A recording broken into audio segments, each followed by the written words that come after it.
C'est parti, let's go. Trop cool. Merci Eva, merci à tous d'être présents du coup sur ce nouvel épisode de Partnership Zero to One. Euh, Épisode assez cool et très très spécial. On va parler de communauté aujourd'hui.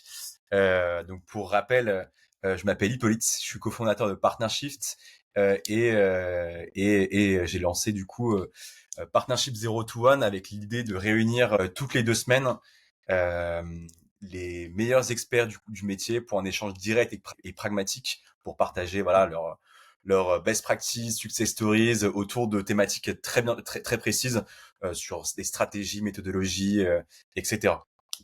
Et donc l'idée, c'est qu'aujourd'hui, on va discuter euh, communauté communauté B2B avec Yeva. Donc on va comprendre comment utiliser les communautés comme un levier de croissance, comment créer sa communauté, quels sont les outils pour gérer la structure d'une page de communauté, enfin toutes les best practices pour pouvoir engager ses membres, engager du coup ses partenaires au sein de ces communautés B2B. Et pour ça, j'ai l'honneur d'avoir Yeva aujourd'hui, qui a géré du coup de multiples communautés, à la fois d'investisseurs, des communautés aussi du coup, enfin une communauté d'une boîte américaine, et qui va nous livrer toutes ces clés. Donc Yeva, je te laisse. Bonjour Yeva déjà.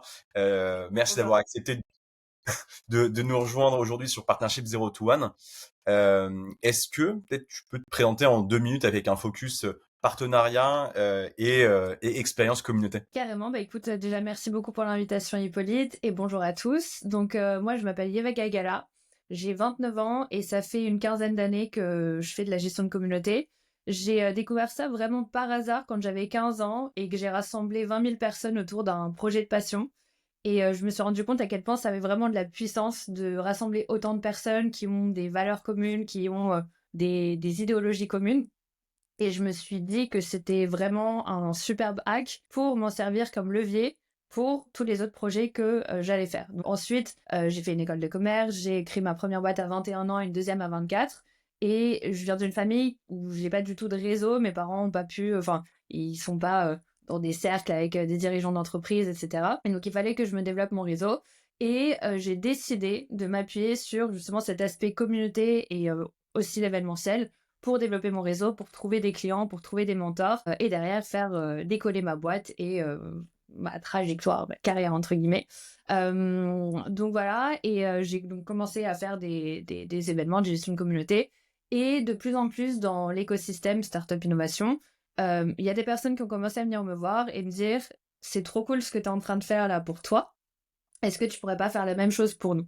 Et donc, c'est comme ça que j'en suis venue à faire ce que je fais aujourd'hui, c'est-à-dire aider les scale-up, les startups, des VC, des fonds d'investissement et aussi des associations à créer et mettre en place des communautés, mais pas juste parce que c'est cool, pour vraiment alimenter leurs intérêts de business. Parce que c'est ça, enfin, parce qu'on est dans du business, on n'est pas forcément dans du caritatif, on pourra en reparler, parce qu'il y a des communautés qui sont aussi non-profit. Mais en tout cas, voilà ce que je fais aujourd'hui. Donc, à titre perso, j'accompagne la mise en place de communautés. Et j'ai aussi créé ma société qui s'appelle Paradise Group, avec laquelle, une fois que tu as ta communauté qui est mise en place, on va créer des activations autour de cette communauté. Donc, ça peut être des événements, ça peut être de la création de contenu, ça peut être des happenings, voilà, plein de choses comme ça reliées à tout ce qui est comme marketing. Encore une fois, pour servir les intérêts business. Bon, c'est trop cool. Bon, au moins c'est carré, c'est carré. Ça va être un épisode super intéressant. Écoute, peut-être pour commencer, on va définir du coup qu'est-ce qu'une communauté selon toi, parce que en fait on entend souvent parler communauté, j'ai une communauté, etc. Et certains disent que leurs clients sont une communauté, que leur audience finalement sont une communauté aussi. Je pense que c'est pas très clair, un peu comme comme dans les partenariats, beaucoup considèrent que leurs partenaires sont leurs fournisseurs, leurs clients. Qu'est-ce que pour toi une communauté? Ouais, carrément. Bah déjà, communauté, c'est un terme qui est vachement galvaudé. J'entends tellement de personnes me dire ah ouais, j'ai une communauté de 20 000 personnes, mais en fait, c'est une liste d'utilisateurs ou de personnes qui un jour ont cliqué sur le fait de s'inscrire à une newsletter, un nombre de followers sur LinkedIn ou Instagram ou peu importe. Pour moi, il y a plusieurs niveaux de communauté, enfin, de personnes qui pensent, ok, ça c'est une communauté, ça c'est une communauté, etc. Pour moi, la vraie définition, c'est que c'est un groupe de personnes qui vont se réunir autour d'une ambition commune, autour de valeurs communes, et qui vont avoir une volonté de s'entraider et ce sentiment vraiment d'appartenance, donc avec des private jokes, donc une sorte de bubble, et à l'intérieur de cette bubble, que vous soyez 10 ou que vous soyez 10 000, il y a ce truc où nous on est là-dedans et les autres ils sont pas dedans et nous on se comprend et nous on s'entraide et du coup il y a nous et il y a le monde extérieur par rapport à cette communauté. Donc c'est pas forcément une liste, il y a vraiment cette sensation, enfin, l'engagement en fait. Ouais, bien sûr. Je pense que plusieurs personnes ici peuvent se bien comprendre ça parce que nous, alors, avec Partnership, on a cette mission de réunir tous les experts et expertes en partenariat, et donc le sentiment d'appartenance, c'est on est tous en fait en partenariat et avec la mission une mission qui est à la fois personnelle, de booster sa carrière, et en même temps une mission commune qui est de partager autour des partenariats, tu vois, les problématiques, best practices, et tous s'entraider pour pouvoir monter en compétences et pouvoir créer du coup des partenariats du coup au sein du Slack. Euh, Pourquoi créer une communauté pour sa boîte, selon toi? Vraiment. Moi je pense que déjà tout le monde n'est pas obligé de créer sa communauté. C'est un peu une trend qui commence à arriver de plus en plus. Alors, c'est déjà très implanté aux États-Unis, ça commence à arriver de plus en plus en Europe, en France. Mais avant de se dire, ah ok, je vais créer une communauté puisque c'est cool, parce que on va tester ce que ça va donner.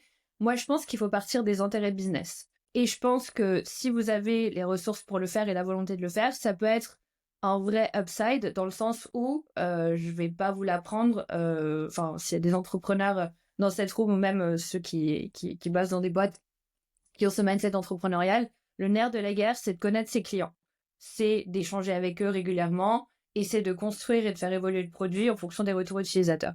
Et donc, la communauté, c'est un peu une manière pour les clients de créer une sorte de relation avec la marque. Donc, plutôt que le CEO, quand c'est une boîte qui a une petite échelle, le CEO, il peut effectivement aller parler à plein d'utilisateurs, échanger régulièrement, prendre le feedback et tout ça. Quand la boîte commence à grossir, oui, le CEO peut toujours faire ça, mais plus ça commence à grossir, plus ça peut être intéressant de faire en sorte à ce que ce soit la société qui va vraiment créer cette relation de proximité avec ses membres, avec des utilisateurs, pour, encore une fois, servir les intérêts business. Ouais, c'est clair. Et surtout qu'aujourd'hui, on le voit, en suivant cette trend, il y a des grosses boîtes comme Clay ou Notion qui créent du coup des communautés avec l'objectif de fédérer donc à la fois des clients, enfin des clients et des partenaires, dans le sens où ces personnes vont, et c'est aussi tout l'intérêt de compréhension que je trouve qu'aujourd'hui, c'est que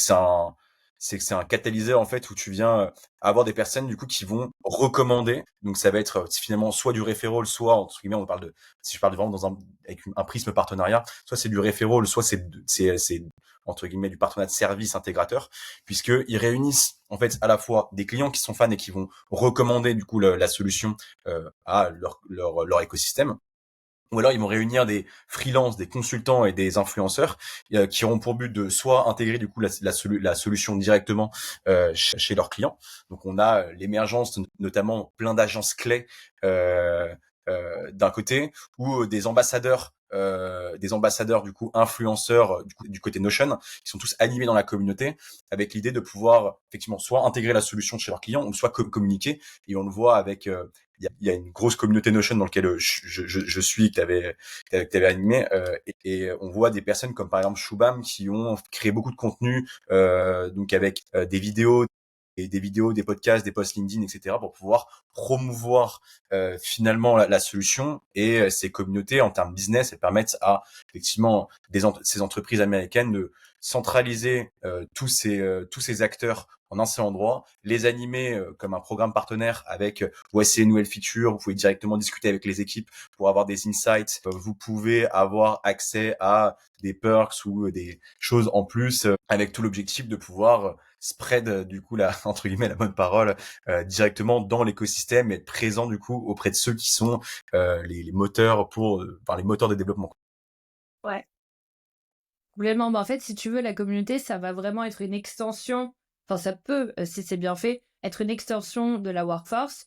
Et l'idée, c'est d'avoir vraiment une relation qui soit win-win. C'est-à-dire que s'ils rejoignent la communauté juste pour avoir un plan gratuit et derrière dire oui, oui, bah j'en parle, c'est cool, ça vaut pas le coup. Mais par contre, dans ces typologies de communauté, et ben, ils vont avoir accès, par exemple, à des features en avant-première, ils vont avoir des mises en relation avec des personnes de la boîte, ils vont avoir des invitations à droite à gauche, des opportunités, en fait, pour que la communauté, elle ait vraiment un statut privilégié par rapport aux autres utilisateurs.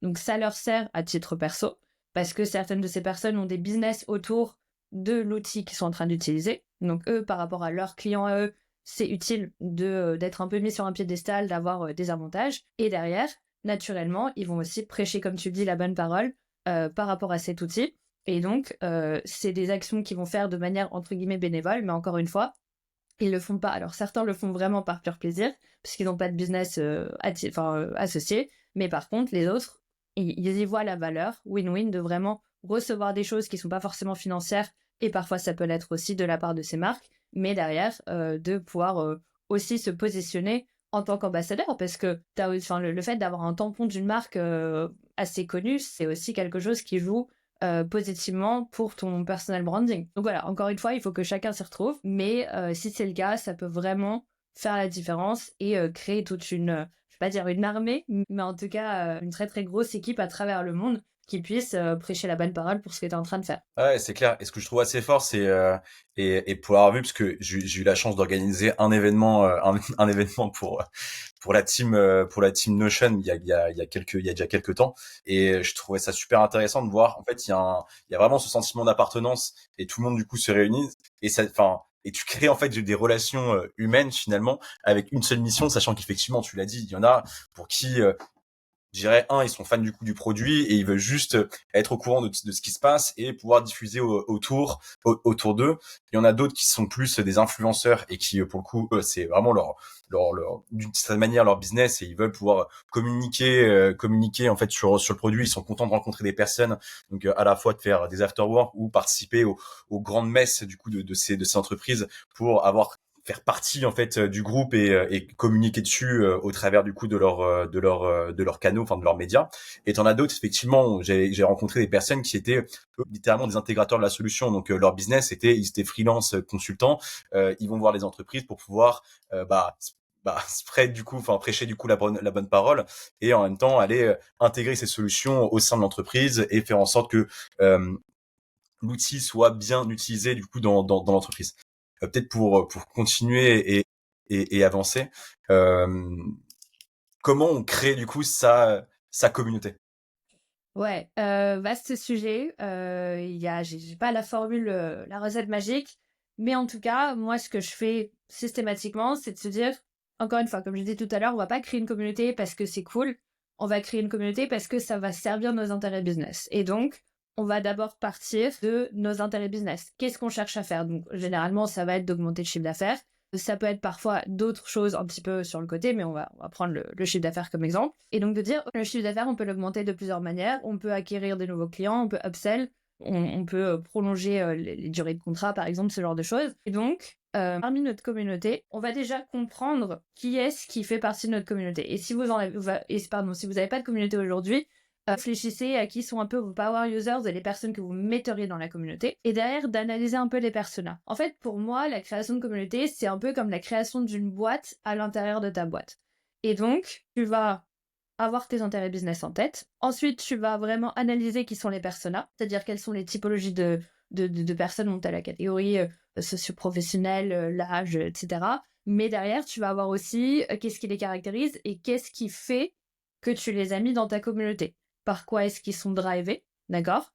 Et donc, une fois que tu as ces informations-là, et tu peux avoir un persona ou plusieurs, hein. Et donc, une fois que tu as ces personas, tu te dis, OK, qu'est-ce que j'aimerais bien que ces gens fassent pour servir mes intérêts business? OK? Donc, par exemple, parmi ma communauté, j'ai des créateurs de contenu, des personnes qui ont des dizaines de milliers de followers. Il se trouve qu'ils sont utilisateurs assez actifs de ma solution. Comment est-ce que je peux faire pour qu'ils fassent des vidéos pour moi sans que j'ai forcément à les rémunérer plusieurs milliers d'euros, voire dizaines de milliers d'euros pour acquérir des nouveaux clients?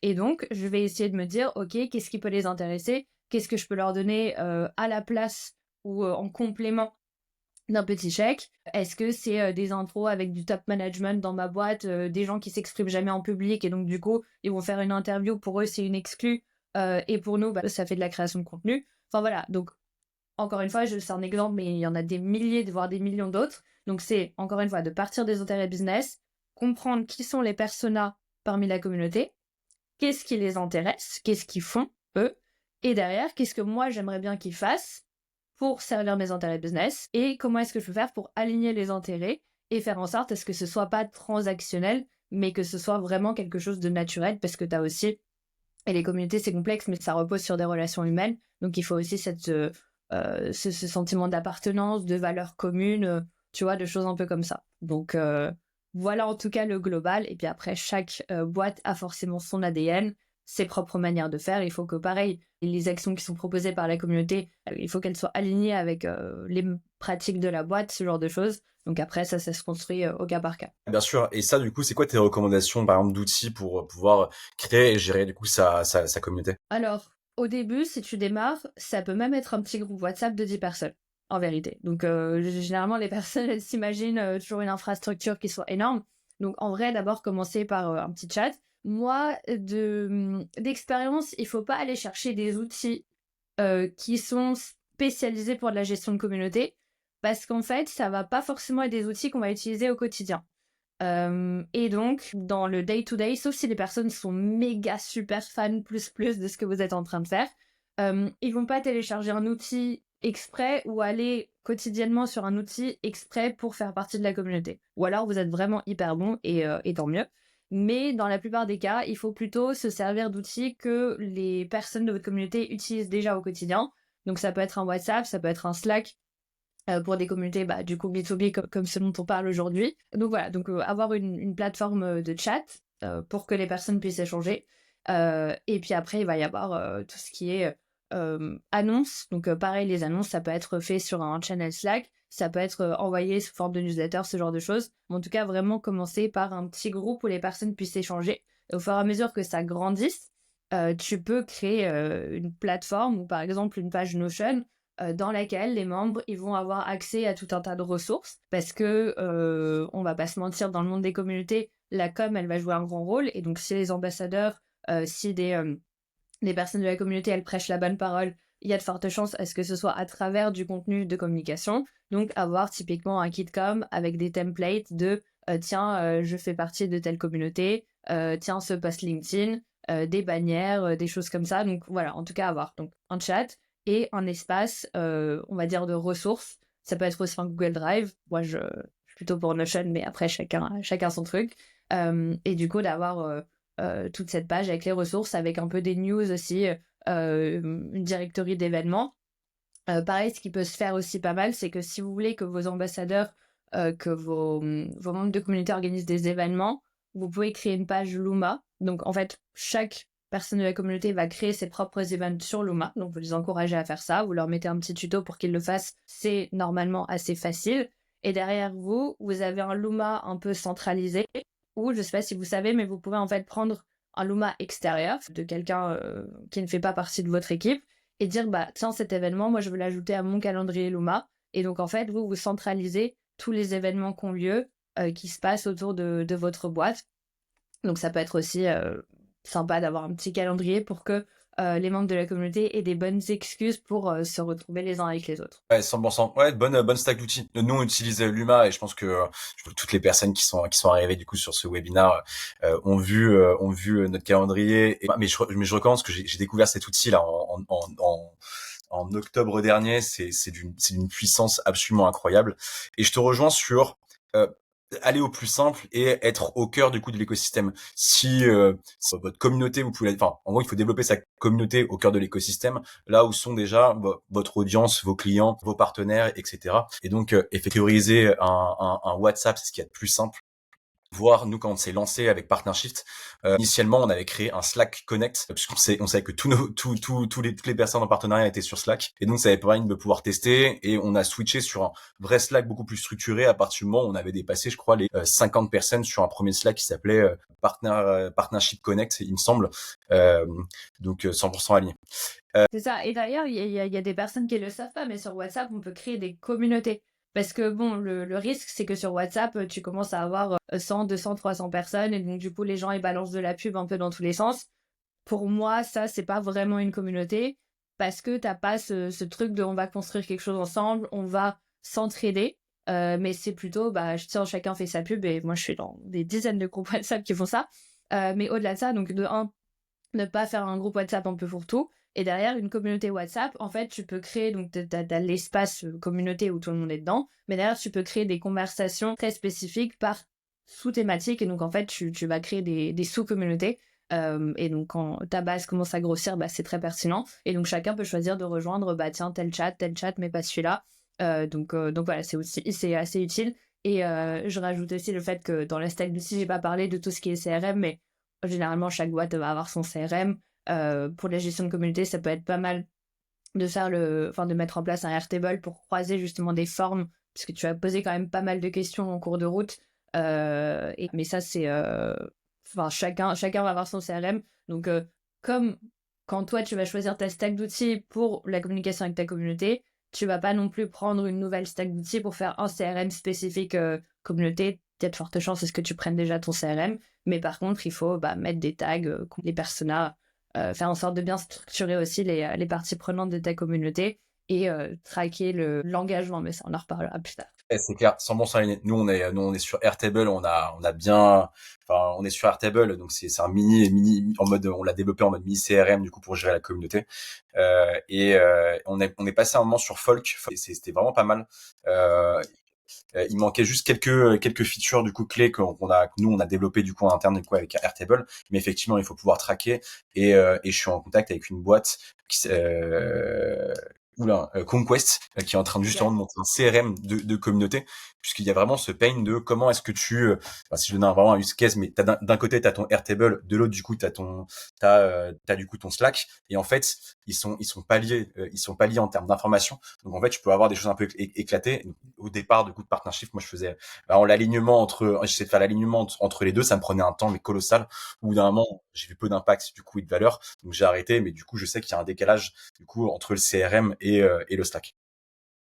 Et du coup, enfin, on parle de Slack, mais t'as parlé aussi de Notion. Comment est-ce que tu structures du coup ta communauté en termes de d'onboarding, de channel à avoir sur Slack? Ouais, bah, je pense que de un, tu as la structure une fois que la personne a rejoint la communauté. Et d'un autre côté, tu as aussi tout ce flow d'onboarding de qu'est-ce qui se passe quand la personne rejoint.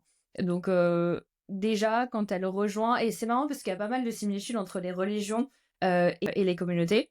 Donc, quand tu rejoins, généralement, c'est pas mal d'avoir une sorte de rituel, et ça peut être un rituel online, ça peut être un rituel où tu reçois une box cadeau chez toi, ok, mais en tout cas, quelque chose pour marquer le fait qu'il y avait un avant et un après. C'est-à-dire qu'avant, tu étais quelqu'un de lambda, et après, donc tu as rejoint la communauté, et après, donc maintenant, t'en fais partie. Donc voilà, avoir quelque chose qui fasse flip the switch, comme on dit, et avoir des symboles qui vont montrer que tu fais partie de la communauté.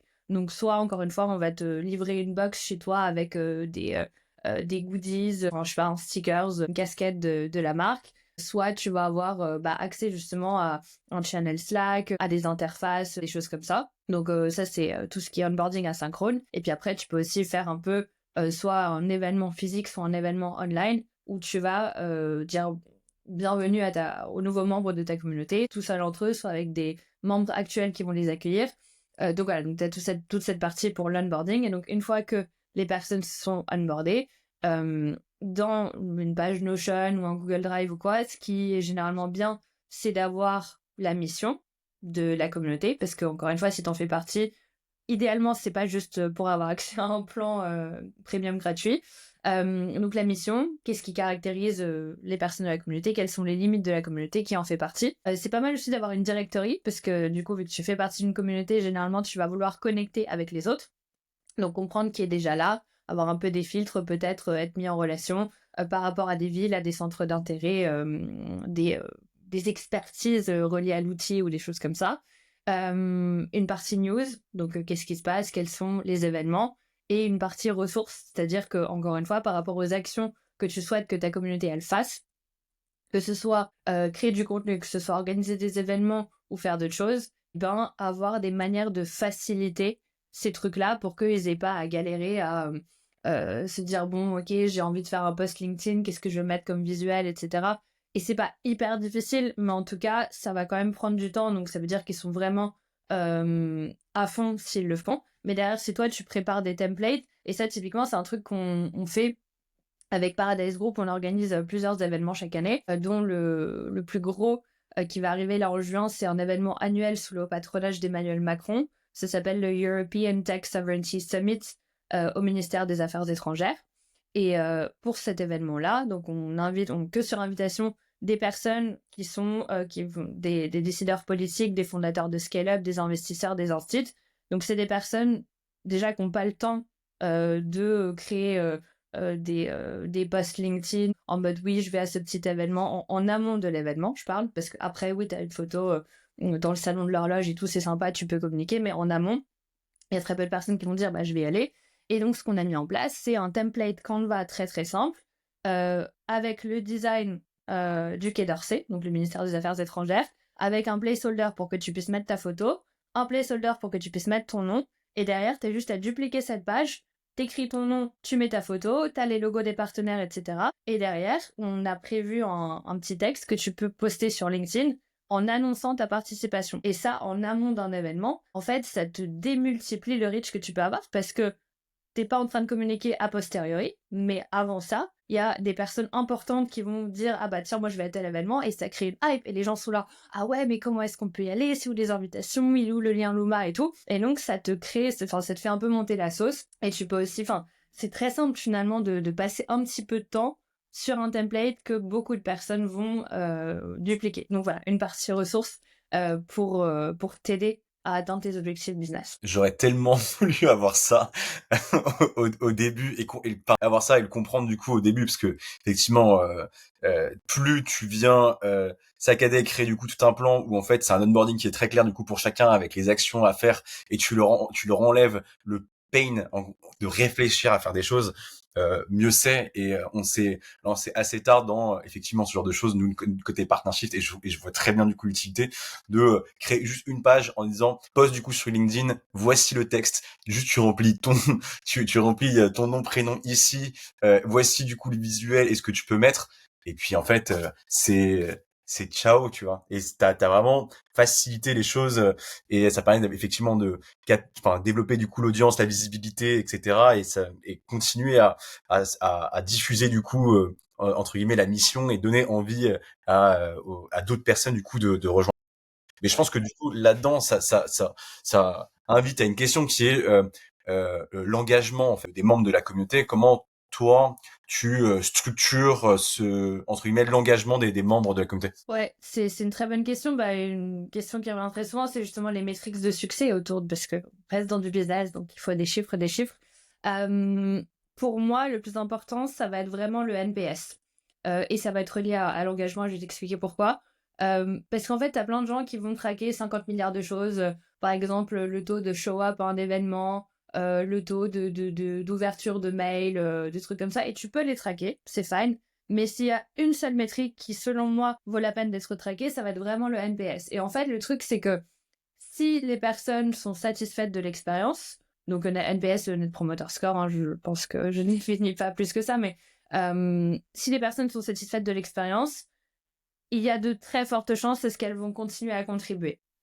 Et donc, tu peux faire remplir un NPS de manière annuelle, et ça peut être par exemple une condition pour rester dans la communauté, puisqu'on a parlé du fait de faire grandir des communautés, mais parfois il vaut mieux aussi rétrécir la taille, parce que si tu commences à avoir des profils avec un peu de tout à l'intérieur, et ben l'engagement au global va baisser. Donc ce qui peut être important, c'est de faire remplir un sondage soit semestriel, soit annuel avec le NPS. Et derrière l'engagement, tu peux très bien mesurer donc par rapport aux actions que tu veux que les gens fassent, donc un post LinkedIn, un événement, un truc comme ça. Qu'est-ce que les personnes ont fait au cours de l'année? Et ce qui est pas mal, c'est de trouver des manières pour que eux te disent bah tiens j'ai fait ça. Et donc typiquement il y a Adobe qui a fait un truc incroyable à ce niveau-là. Donc eux ils ont créé toute une interface pour pareil leurs ambassadeurs.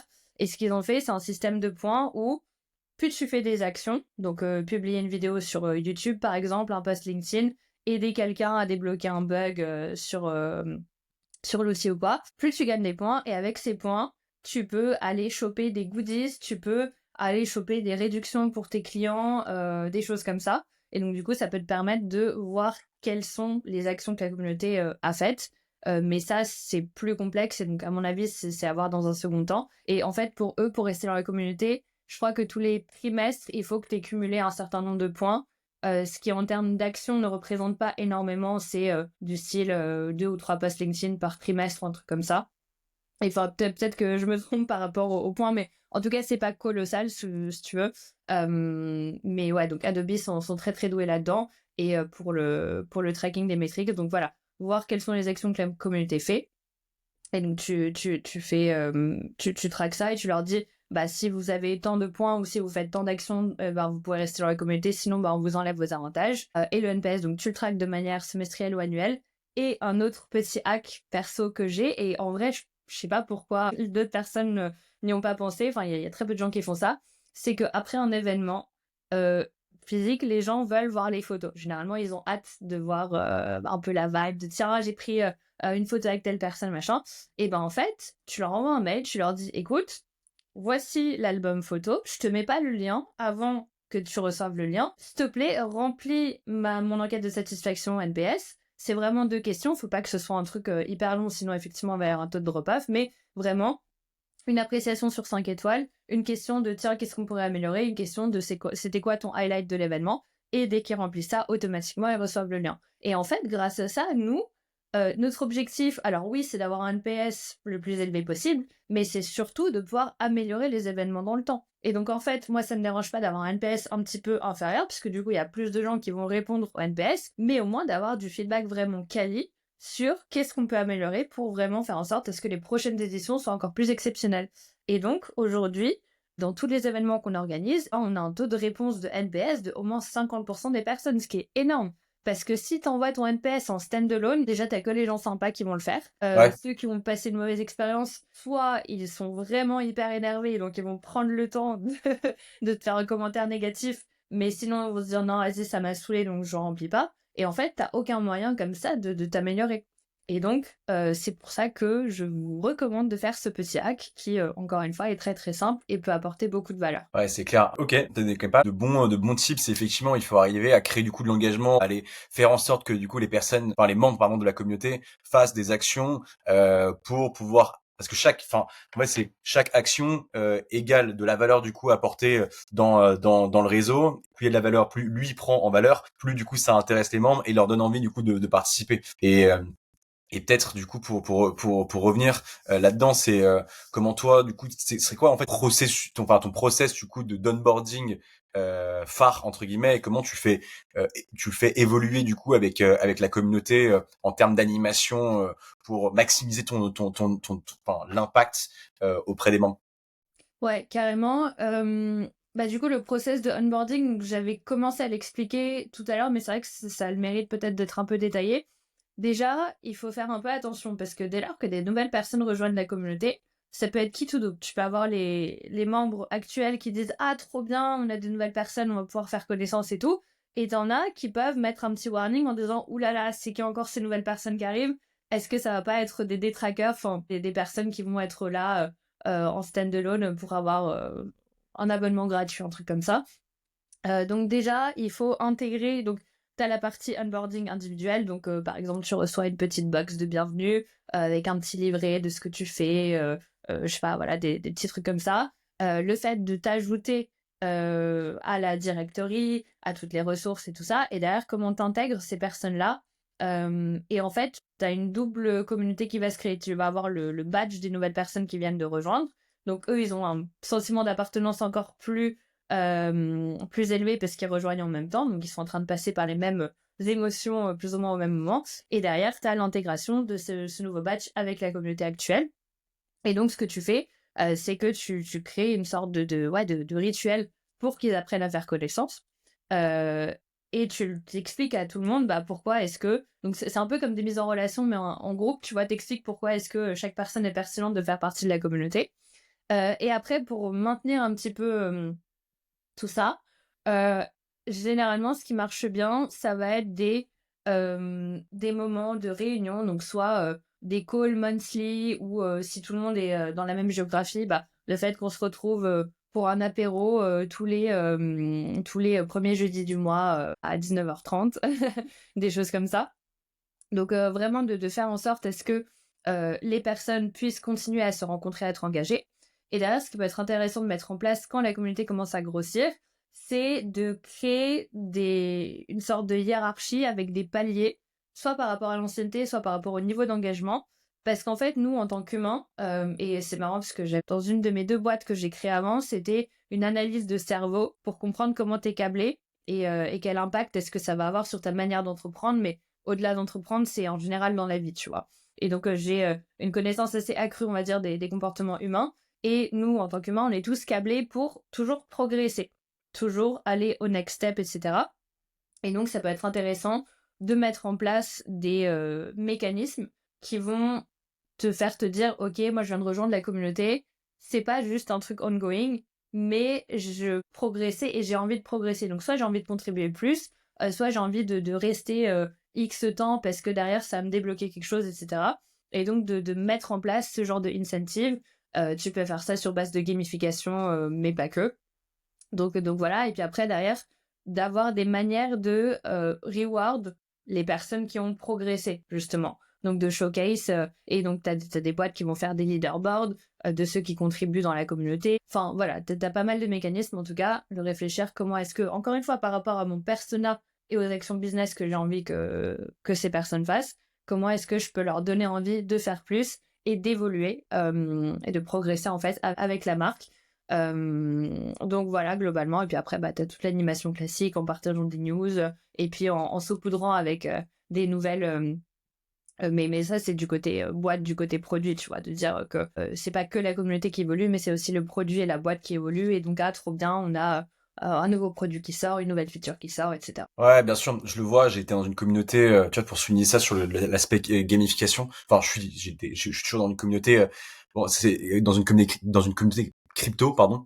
Et je le vois complètement, c'est que on est arrivé, on était tous à l'ICO, donc c'est, enfin, tous, l'ICO, donc c'est au moment où la communauté s'est créée, et puis bon, on lance du coup la crypto, etc. Et en fait, on bénéficiait tous d'avantages.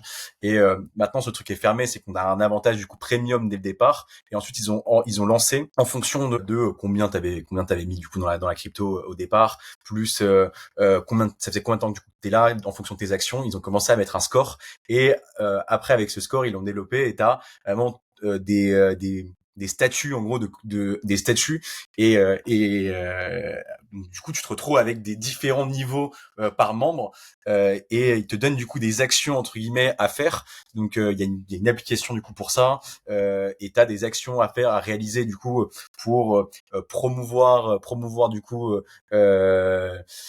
les features, les updates, etc. et qui te permettent de pouvoir augmenter. Et donc c'est assez intéressant. Ça rejoint totalement ce que tu dis de on est câblé du coup pour avoir un certain niveau. On est tous dans des quêtes secondaires comme dans les jeux vidéo et on te donne entre guillemets des quêtes à réaliser. Tu peux passer au niveau supérieur. Et effectivement, et c'est énorme parce que du coup tu te retrouves après dans des discussions que ce soit géré du coup soit dans un Slack, dans un Discord, sur Facebook pour ceux qui sont à l'ancienne ou enfin, voilà, avec plein de gens du coup qui échangent en disant moi j'ai fait ça, j'en suis là et le comment dire, et le truc s'auto-alimente, et je trouve ça assez incroyable, effectivement, d'arriver à développer ce système de gamification. Pour moi, c'est vraiment le boss final dans une communauté, quoi. Ouais, c'est ça. Et d'ailleurs, j'en ai pas parlé, mais Discord, par exemple, alors moi, à titre perso, j'aime pas Discord, mais ça peut être très bien pour d'autres typologies de communautés. Et en fait, tu peux mettre en place des mécanismes où plus ils sont actifs, par exemple, dans le channel, dans le, comment ça s'appelle, j'ai un trou, enfin, le workspace Discord, et ben plus ils vont progresser et augmenter en niveau. Et donc après, ils vont débloquer des badges, des statuts de couleurs différentes et tout. Donc oui, tu peux aussi intégrer ça dans certains outils. Le serveur Discord, voilà, c'est ça que je cherchais. Et peut-être, je fais juste un rappel, puisque là je vois que l'heure tourne et que la discussion avance. N'hésitez pas à poser des questions dans le chat. On a une première question du coup de Sparky auquel on va répondre juste pour une dernière question avant de répondre du coup et passer au Q&A. Donc n'hésitez pas à les ajouter.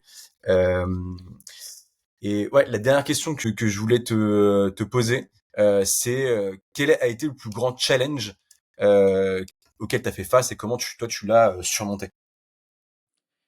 Ouais, écoute, je pense que le challenge, c'est vraiment de mettre en place la meilleure base pour des communautés. Et donc moi, quand j'adore les interactions humaines, les différentes typologies de personnes. Et j'avais accompagné un fonds d'investissement à mettre en place une expérience pour leur communauté de LP. Donc pour ceux qui ne savent pas, donc il y a des fonds d'investissement, des VC qui vont investir dans des startups et l'argent qu'ils investissent, il vient de quelque part et en l'occurrence, il vient des LP, donc c'est Limited Partners.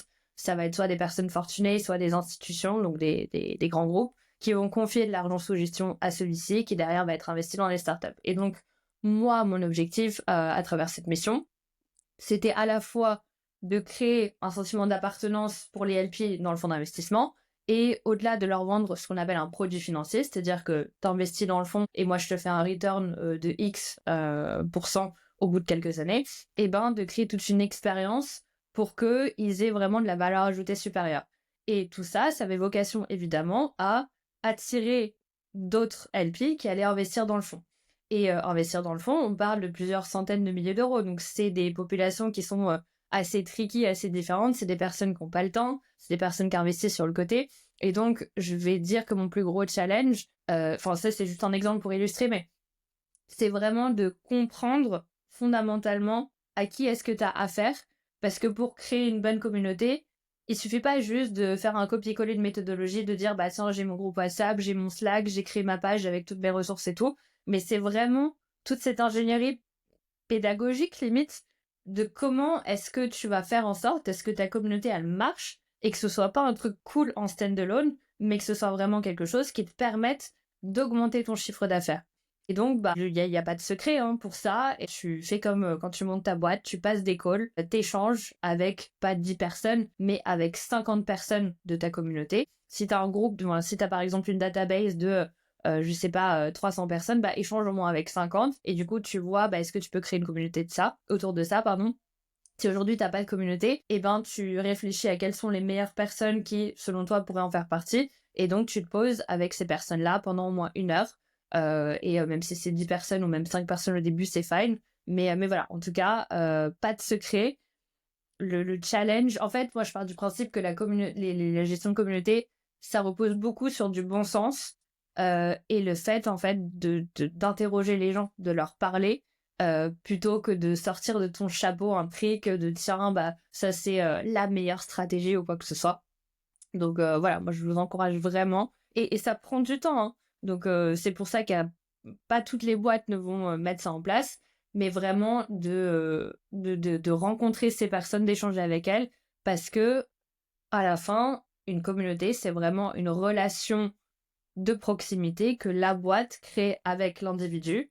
Et donc, qui dit relation, qui dit le fait de connaître, de comprendre et d'échanger en continu. 100% aligné avec ce que tu dis là, et je pense qu'on s'en rend pas compte et c'est pour ça que je voulais faire cet épisode. Il y a une valeur, il y a une vraie corrélation entre les communautés B2B entre guillemets et les partenariats, parce que pour moi c'est exactement la même chose. Et il y a vraiment au milieu de ce truc les relations humaines. Et pour les gens qui connaissent partnership, bon, j'en parle beaucoup du coup parce que c'est très lié du coup avec le Bien sujet, sûr. hein.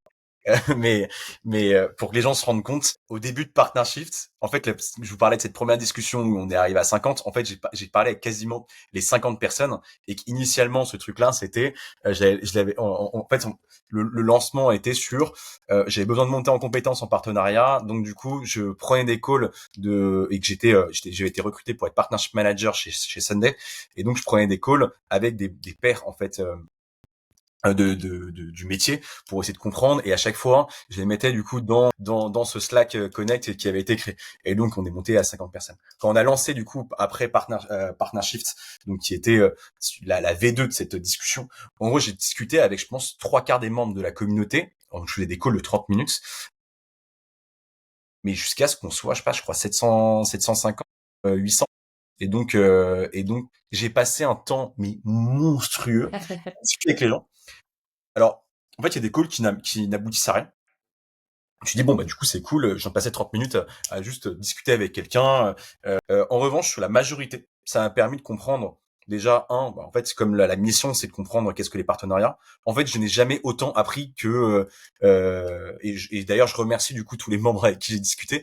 Je n'ai jamais autant appris en partenariat qu'en discutant avec, avec vous, enfin, du coup, avec tout le monde. Parce que tu te rends compte que toutes les personnes ont des méthodologies différentes, des partenaires différents, des typologies de partenaires différents, des stratégies différentes dans des industries différentes. Et donc, ça m'a permis de comprendre et de structurer assez rapidement, en fait, quelles sont les meilleures pratiques, quelles sont du coup les meilleures choses à faire. Donc ça, c'est vraiment sur la partie perso. Donc du coup, si vous avez un sujet, allez-y, mais 100%. Et d'ailleurs, je fais une parenthèse dans cette parenthèse. La raison pour laquelle Partnership 0 to 1 existe, c'est que justement, j'ai fait tellement de calls et que plusieurs personnes, dont je me souviens que c'était Alex du coup qui m'avait dit ça il y a quelques temps, qui m'avait dit, mec, en fait, pourquoi tu n'as pas enregistré tous tes calls, tous Tu les l'as calls pas que enregistré? Ah bon? Ouais, bah, C'est j'ai pas dommage. d'IA, tu vois, pour ça, tu vois. On parle je sais pas, de 2020, enfin, tu vois, fin d'année 2022. Ouais, Donc, en fait, il y avait pas encore d'IA. Et puis, il fallait payer, du coup, fallait payer, du coup, pour avoir des logiciels, Mojo, etc. pour ça. Donc, en fait, c'était impensable. Et je payais ouais. pas Google. Donc, tu vois qu'en fait, il m'a dit, mais en fait, t'as emmagasiné tellement d'infos qu'il aurait fallu enregistrer ces calls, faire une compilation, et ça va te faire un truc de ouf, quoi. Donc, voilà. Donc, bon. Non, complètement. Et d'ailleurs, j'en profite parce que moi, j'ai parlé de passer au moins 1 heure. Toi, t'as dit que t'avais pris 30 minutes avec ces gens-là. Et bien sûr, ça dépend de la typologie des personnes. Et un autre petit hack par rapport à ça, parce que typiquement, quand je devais parler au LP, bah eux, ils ont pas le temps. Ils ont des centaines de millions d'euros à gérer, des grosses boîtes et tout. Et donc, clairement, le fait de passer 1 heure, c'est vraiment qu'ils sont hyper sympas. Mais il y a de fortes chances, c'est qu'ils te disent, bah, désolé, j'ai pas le temps. Donc, en fait, typiquement, moi, ce que je fais, c'est que j'envoie mon Calendly. Sur mon Calendly, t'as 3 options. Tu peux prendre un call de 15 minutes, et généralement, 15 minutes, ça passe beaucoup plus que la moyenne, disons. Ensuite, tu fais un call de 30 minutes et un call de 1 heure pour ceux qui veulent vraiment approfondir. Et c'est aussi intéressant de voir les gens qui bookent des calls avec toi, qu'est-ce qu'ils ont choisi. Donc, s'ils ont choisi 15 minutes, c'est qu'ils vont se dire, bon, bah, ok, dans 15 minutes, c'est plié. Ceux qui prennent 1 heure, c'est vraiment qu'ils veulent approfondir ces trucs-là avec toi. Donc, voilà, hyper important. Effectivement, très d'accord par rapport au fait d'enregistrer les calls. Et une fois que t'en prends beaucoup, beaucoup, bah en fait, tu vois des patterns qui se créent, tu comprends des choses qui derrière te paraissent évidentes et que t'aurais jamais imaginé. Et par rapport à ça, j'ai une petite question pour toi, Hippolyte, que j'aime bien poser aux personnes avec qui j'échange en général. Il est en train de se dire, mince, qu'est-ce qu'elle va Vas-y, me qu'est-ce dire? que tu veux poser comme question? Par rapport à tous tes calls que t'as fait, c'est quoi le truc le plus contre-intuitif face auquel tu t'es retrouvé? Parce qu'en fait, t'as plein de trucs où tu te dis, bah, j'ai des idées préconçues et donc je vais poser mes questions, mais c'est sûr, ils vont me répondre ça, tu vois. Et parfois, t'as des grosses surprises et donc, du coup, est-ce qu'il y a un truc qui t'a marqué où tu te dis, putain, j'aurais pas dit, mais en vrai, il se passe ça, tu vois. Waouh, tu veux dire en partenariat, sur tous les calls que j'ai eus? Ouais. Et c'est pas une question facile, hein. Si tu veux y J'ai réfléchir.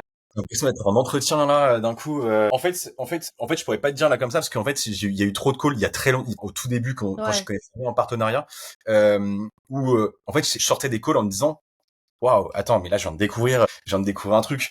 Du genre, je sais pas, tu vois, par exemple, sur des choses de comment structurer, du coup, par exemple, je sais pas, en fait, je sais pas si ça répond vraiment à la question, mais c'est vraiment de la connaissance en tant que telle sur, tu vois, par exemple, quand certains ont commencé à me parler de la gestion de partenariat, du coup, d'agence, où là, je me suis dit, attends, mais j'avais jamais pensé à ça. Mais effectivement, tu parles à des agences pour qu'elles intègrent en fait tes solutions directement Ouais. auprès des clients. Donc en fait, c'est vrai que si tu animes un réseau en ciblant bien du coup tes agences et tu as à peu près 15-20 agences, du coup avec qui tu t'entends bien, tu crées une bonne relation humaine, tu as une bonne structure, un partenaire programme. Et là je me suis dit mais attends mais c'est ouf. Et peu de temps après, je me suis retrouvé avec dans un événement organisé par Partnership et on me présentait du coup un mec, enfin une personne du coup, un membre de la communauté qui s'appelle Vincent Biozzi et qui lui a hacké le game pour Payplug et donc du coup on a un peu discuté. Ah ouais mais c'est énorme. Voilà il y a ça. Non un autre hack, mais ça c'était vraiment un truc qu'on m'avait dit, qu'en fait à chaque fin de call, peut-être il y a longtemps, demande une recommandation. En fait ça m'a permis de pouvoir faire un effet entre guillemets boule de neige. Ouais. Je passe du coup peut-être sur les questions parce qu'il reste très peu de temps, on a un peu débordé.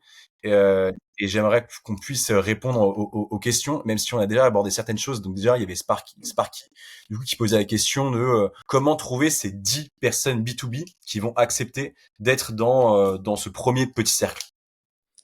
Ouais, je pense que et est-ce que enfin, il faudrait savoir est-ce que ces personnes, tu les connais ou pas? Enfin, est-ce qu'aujourd'hui, c'est juste une ligne dans son CRM ou est-ce que, tu arrives à avoir plus d'informations? Et donc en fait, par rapport aux informations que tu arrives à avoir sur ces gens-là, de déceler une dizaine de profils et derrière de leur envoyer un message en disant: «Écoute, j'ai vu que tu faisais partie soit des membres les plus actifs, soit qui pour nous, comptent le plus». Enfin, tu vois, tu fais un petit ego boost. Les ego boosts, ça marche pas mal aussi dans de la gestion de communauté et de dire: «Bah, voilà, on réfléchit à créer un programme, de communauté.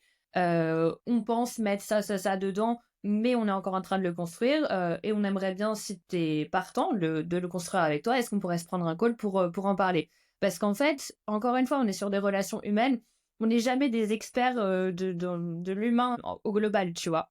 Donc en fait, ça sert à rien de prétendre que oui, on a ce programme qui est hyper sharp, hyper complet et tout. Mais franchement, d'être hyper honnête en disant, bah, on réfléchit à faire un truc. Est-ce que tu es partante pour nous accompagner là-dedans ou pas? Et donc à ce moment-là, on prend un petit call. Et du coup, pour trouver ces personnes-là, bah, tu vas regarder toute la data que tu as à ta disposition. Ça peut être les personnes les plus actives, ça peut être des personnes. Enfin, voilà, je sais pas exactement quelle est l'info que tu as, mais de réussir à déceler ça. S'ils répondent non, bah peut-être que c'est pas le bon personne, ou peut-être qu'il faut que tu ailles creuser d'autres typologies de métriques par rapport auxquelles tu sélectionnes. Même si sur les 10, tu en as 3 qui te disent oui, bah en fait, tu commences avec ces 3-là, et derrière, tu dessines un persona, et derrière, tu peux aller chercher d'autres personnes autour de ce persona. Je prendrais un peu le parallèle du coup des partenariats. En fait, quand tu vas te lancer et tu vas développer ta stratégie partenariat, tu vas te dire bon, ok, je vais aller voir des personnes, c'est un peu la même chose. Tu vas aller faire de l'outbound entre guillemets auprès de personnes que tu connais déjà. Je dirais que t'as cet objectif de créer une communauté. Donc ça, du coup, c'est pour toi. Deux, tu sais que cette communauté elle va apporter en fait aux clients parce que comme ce qu'on disait tout à l'heure, c'est soit ça va apporter en termes de visibilité pour toucher plus de clients, ou alors ça va apporter de l'information et de la knowledge. Donc, il y a ce sujet d'objectif. Et trois, en fait, c'est simple, c'est que tu prends des calls avec des personnes, tu leur poses la question, qu'est-ce que tu veux faire?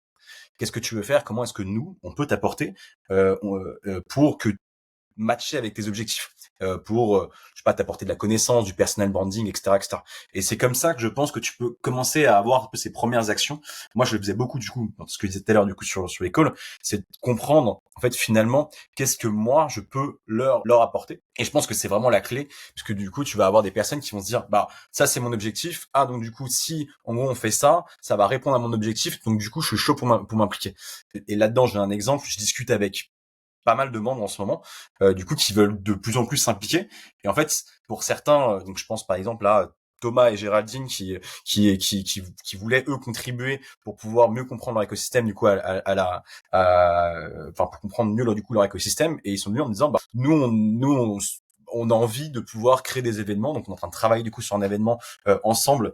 En fait, c'est là où entre guillemets, ils ont d'eux-mêmes apporté du coup la solution, le projet, l'envie, etc. Et en fait, c'est d'identifier du coup de ces personnes à qui tu peux répondre, enfin, qui vont partager du coup leur objectif. Tu sais que du coup ton projet va répondre à cet objectif et eux vont vouloir y contribuer. Et donc c'est comme ça qu'en fait, en effet de boule de neige, tu vas avoir quelque chose parce que tu vas créer, du coup ça crée de la valeur et ainsi de suite. Et du coup c'est le flywheel quoi. Donc voilà. On a une question de, de Maxime. As-tu animé des communautés payantes, est-ce judicieux pour avoir un engagement supérieur? Alors oui, et en fait, ça va être qui tout double. Parce qu'en fait, dans des communautés qui sont pas payantes, tu as cette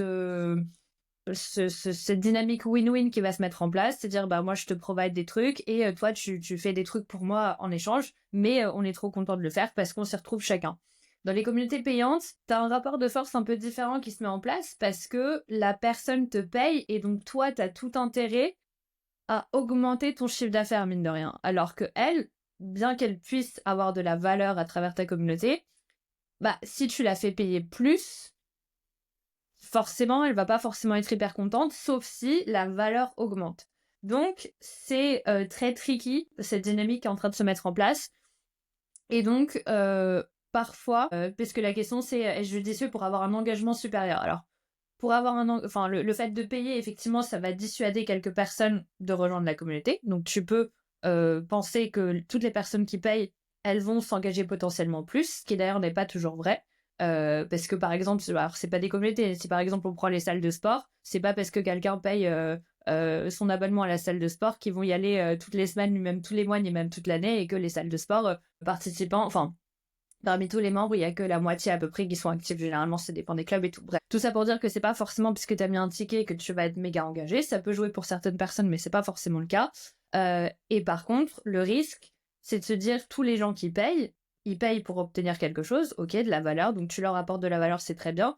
Par contre, est-ce que ils partagent les mêmes valeurs entre eux? Est-ce qu'ils ont ce sentiment de se dire, moi, à l'intérieur de la communauté, on a nos private jokes, il y a notre bulle interne et il y a les autres. Et si c'est le cas, oui. Mais sinon, le risque d'avoir une communauté payante, et je dis pas qu'il faut pas en faire, mais il faut juste qu'elle soit bien structurée, c'est de se dire, bah, on va avoir des gens qui payent, mais qui viennent de milieux différents, qui ont des profils hyper différents, qui ont des intérêts différents. Et en fait, c'est un peu un fourre-tout. Et tu te retrouves à leur provider de la valeur en one-one. Et encore une fois, je sais pas quelle est ta communauté, enfin si c'est la tienne ou autre. Mais en tout cas, voilà, faire très attention à avoir les intérêts alignés entre la communauté, enfin les membres de la communauté et toi, en tant que personne, CEO, partnership manager ou boîte, et aussi d'aligner les intérêts entre les personnes de la communauté elle-même. Qu'est-ce que tu penses du coup là-dedans d'avoir peut-être plusieurs formules et d'avoir peut-être une communauté qui est gratuite, auquel tu apportes du coup de la valeur du coup qui est assez limitée, euh, Ouais, par exemple, et tu une peux qui est du coup payante où tu leur apportes plus de valeur. bah, soit ça, soit en fait, si la question c'est l'engagement, c'est plutôt de créer des sous-communautés. Enfin, si tu as des profils très éclectiques, et ben de créer des micro-communautés. Et d'ailleurs, quand les grosses communautés elles grossissent de plus en plus, tu as des toutes petites qui vont se mettre en place. Typiquement, je prends l'exemple de Burning Man, je sais pas ceux qui connaissent, mais pour moi, au début, je pensais que c'était un festival où les gens se droguaient et voilà. Et en fait, j'ai appris que c'est dans le désert du Nevada. Il n'y a rien. Et vous allez voir où est-ce que je veux en venir. Je dis pas ça de manière anodine. Ouais, je suis intéressé de Dans le savoir désert où du est-ce que Nevada, tu vas là. dans le désert du Nevada, tu as donc le désert qui s'appelle Black Rock City. Et tous les ans, tu as 70 000 personnes qui vont se réunir pendant une semaine et construire une ville from scratch. Et quand je dis construire une ville, c'est qu'ils vont arriver avec des caravanes, ils vont construire des tentes, ils vont mettre en place tous les systèmes pour avoir des douches, des toilettes, des cuisines, des gros ballons d'eau. Et pendant une semaine, du coup, ils vont vivre dans cette micro-ville.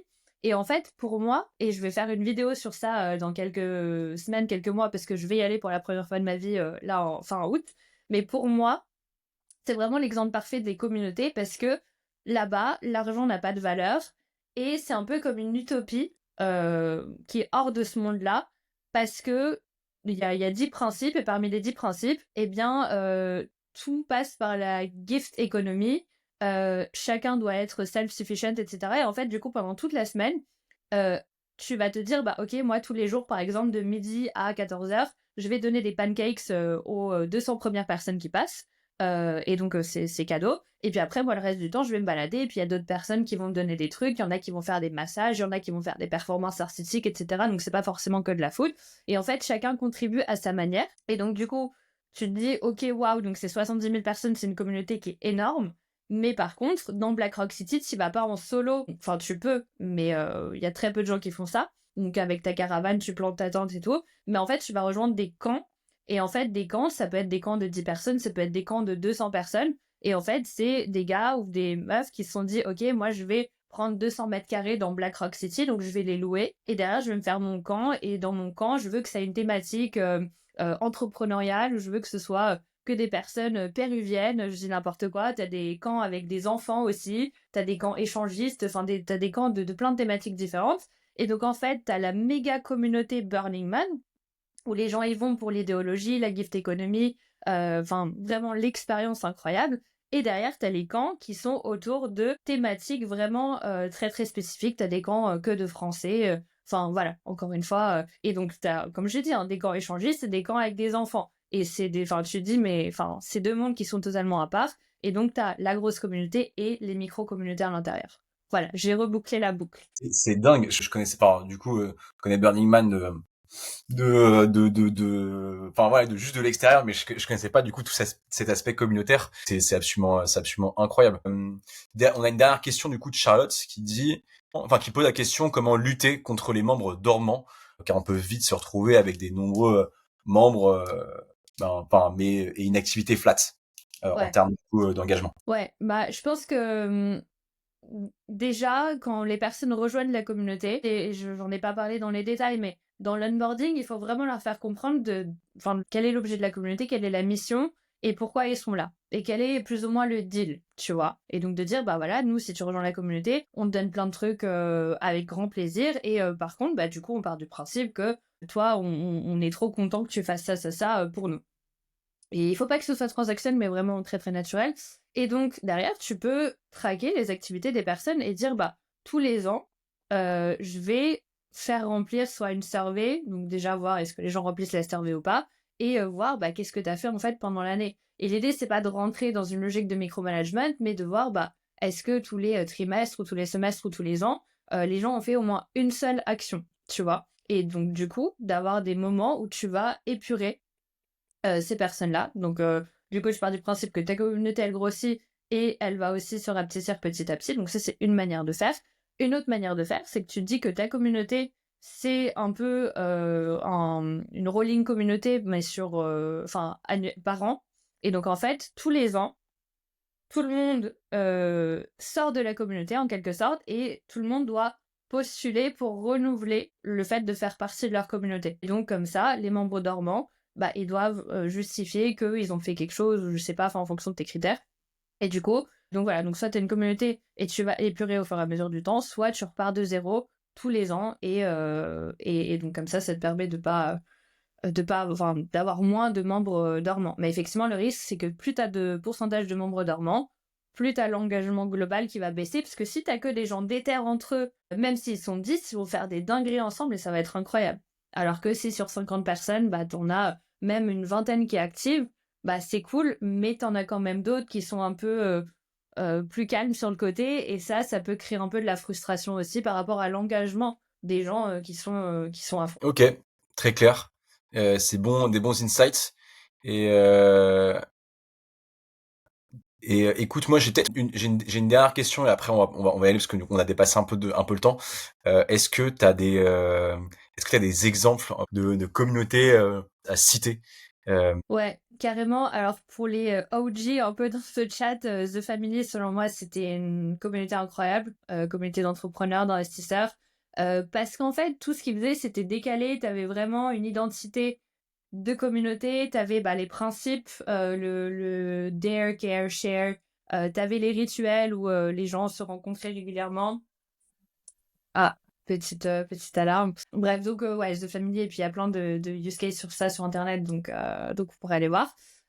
Évidemment, Notion aussi, parce que le produit repose vraiment sur la communauté, et je trouve ça incroyable, toute la stratégie globale qu'ils ont, et derrière, comment est-ce qu'ils l'appliquent aussi de manière locale, parce qu'on n'en a pas parlé, mais si vous avez des communautés sur plusieurs géographies, bah, d'une culture à l'autre, d'un pays à l'autre, ça peut être aussi différent. Et le fait de gérer tout ça à la fois au global et à la fois à l'échelle locale, c'est hyper intéressant. Il y a Product Hunt aussi, euh, qui, euh, qui a une communauté qui est hyper puissante, parce qu'en fait, ça va réunir un peu des geeks, mais tu as deux profils. Tu as les profils qui vont proposer des produits, des features, et puis tu as des personnes qui vont être un peu à la recherche des nouveautés tech et qui vont voter, etc. Donc eux, ils sont très bien. Et en parlant de newsletter payante aussi, bah du coup il y a Snowball, enfin en freemium. Moi j'aime beaucoup ce qu'ils font et on n'en a pas parlé, mais moi je pense que le fait de build in public, c'est une trend qui prend de plus en plus d'ampleur. Et je sais que Johan à l'époque, il avait fait des donc Johan, fondateur de Snowball, Johan .xyz, Lopez, ouais. c'est ça. Et il avait commencé à être hyper transparent en disant bah voilà, moi j'ai commencé ça en side project, mais ça commence à grossir, donc je vais y aller en full time. Et il partageait un peu, tu vois, le day to day. Donc même si t'avais pas directement les échanges entre les personnes de la communauté, t'avais l'impression que Johan c'était ton pote parce qu'en fait il t'expliquait un peu bah, ses galères, il t'expliquait aussi quelles étaient les good news. Et donc en fait, quand tu rencontrais plus tard d'autres personnes qui se sont abonnées à Snowball, t'as ce truc de you know, I know, et donc ce sentiment, encore une fois, d'appartenance. Et après, tu peux aller à des événements ou pas y aller. Mais voilà, et donc lui, pour le coup, il a mis en place ce truc freemium où, dans tous les cas, tu peux recevoir quelques newsletters qui sont gratuites et donc il va te partager le building public du style, il y a eu tant de nouveaux membres ce mois-ci, telle personne a posé des questions, donc je réponds en public et tout ça. Enfin, c'était vraiment très très bien articulé. Je trouve qu'il a vraiment une très très bonne plume. Et derrière, bah, tu as les versions premium aussi où tu payes. Et du coup, bah, son business model, il n'est pas seulement limité par. Enfin, c'est juste il va partager plus de contenu. Donc, si tu veux être encore plus pote avec lui, j'exagère, c'est pas une question de pote, mais si tu veux encore plus d'insight, bah, du coup, tu vas aller payer parce qu'il t'apporte de la valeur. Mais par contre, si le plan free te suffit, c'est tranquille, mais tu fais quand même. Enfin, t'as quand même ce sentiment d'appartenance, mine de rien. 100%, 100%. Et en préparant du coup cet épisode, on avait un peu discuté là de Yohan Lopez. Déjà, j'ai deux choses. Il y a un, en building public, il fait un truc tous les ans où en fait, il est très data driven et donc du coup tous les ans il appelle ça le YOLO report et il va donner toutes les KPIs qu'il a traqués pendant l'année au niveau pro du coup son projet Snowball et perso, et c'est absolument incroyable. Du coup il traque le temps du coup d'écriture de chacun de ses articles, et tu te rends compte il essaye du coup d'améliorer chaque chose, et c'est assez ouf. Et un truc qui m'avait marqué, j'étais dans sa communauté payante pendant très longtemps. Et il avait fait un truc une année que je trouve absolument incroyable. Il avait organisé un Secret Santa avec tous les membres du Snowball. Et on s'est retrouvé à aller se connecter du coup sur une plateforme, remplir du coup nom, prénom, adresse, et puis du coup ça mouline, enfin entre guillemets ça moulinait, et ça envoyait du coup à chaque personne du coup qui s'était commit pour faire le Secret Santa. Du coup un nom, un prénom, une adresse. Et donc moi je m'étais retrouvé avec une personne, je crois, de mémoire à Bordeaux. Je lui avais envoyé un livre. La personne je ne connaissais pas du tout. On s'était ajouté sur LinkedIn, et je lui avais envoyé du coup un livre. C'était les 4 accords Toltec. Et moi j'étais tombé sur quelqu'un qui était assez chaud, qui avait regardé mon profil. À l'époque, je bossais du coup chez Femme et Impact, donc donc j'étais analyste du coup. C'est un fonds de VC, donc j'ai participé à la création, et qui investissait du coup dans l'impact, et j'affichais littéralement que j'étais fan du coup d'investissement, start-up, etc. Et le mec il m'avait offert un sapin en me disant bah tiens, j'ai pris la croisée des mondes, je t'offre du coup à la fois un truc d'investissement un peu innovant, pour matcher avec le truc start-up, et impact, puisque du coup c'est un sapin que tu vas pouvoir en récupérer la valeur au bout de 40 ans. Bref, bon, c'est pour la C'est petite anecdote. incroyable. Et ça, je trouvais ça énorme d'avoir créé un truc comme ça. Et le mec, du coup, il avait tellement personnalisé le truc, on avait pris on avait pris notre contact, on avait commencé à échanger, on s'est fait des calls. Enfin bref, c'était assez ouf. Enfin bon, on a complètement explosé le compteur en termes de discussion. Et pardon, mais je rajoute juste, enfin, je trouve ça hyper incroyable d'avoir même des personnes à distance qui se connaissent pas. Et tu vois, des secrets de Santa, t'en fais avec tes potes normalement. Et là, tu connais pas la personne, tu lui envoies quand même un truc. Et donc, parce que d'ailleurs, on n'en a pas parlé et ce sera mon dernier point, mais c'est qu'il y a pas, enfin, il y a plein de gens qui se disent, bah, les communautés, c'est forcément en présentiel.